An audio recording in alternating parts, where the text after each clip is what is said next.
گرنگترە لە علم و فێربوون.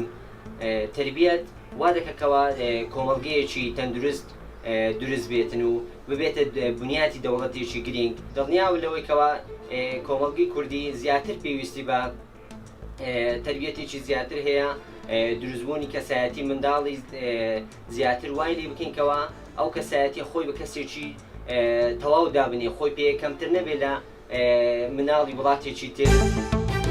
بەنظر من قاعدەتەن یادگیری مهمترە، چۆن هەمان تعلیم و تعلم و ئەو جۆرەشتانە هەموو لە یادگیریۆ، یعنی شتێکەکە بە فێربوونە، یعنی ئێمە کەسێک کە توانین بە فێربوون فێری وشەی باش، فێری دەرس خوێندن، فێری زمانێکی دیکە، فێری زۆر شتی بکەین و بەڕای من یادگیری زۆر زۆر لە ئاستێکی سەرترەوەیە و باشترە کە ئەمە توانی زۆر کەس لە تەرەقی یادگیری و فێری زۆر شت بکەین.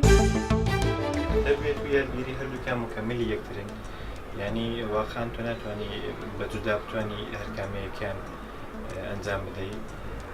ئەلان لە خانەوادەکانماندا مەسەن زۆر منداڵمان هەیە کە لە تەرەف دایک و بابیانەوە تربیەتیان زۆر عالیە، تربیەتیان زۆر جوانە، بەلی متەسفانە منداڵەکەیان قدرەتی یادگیری ئەو شتیان نییە، قدرەتی تەفکیکی ئەو شتیان نییە، زۆر جوان لە خانەوادەکەیان لە دایک و بابیان تێناگەن.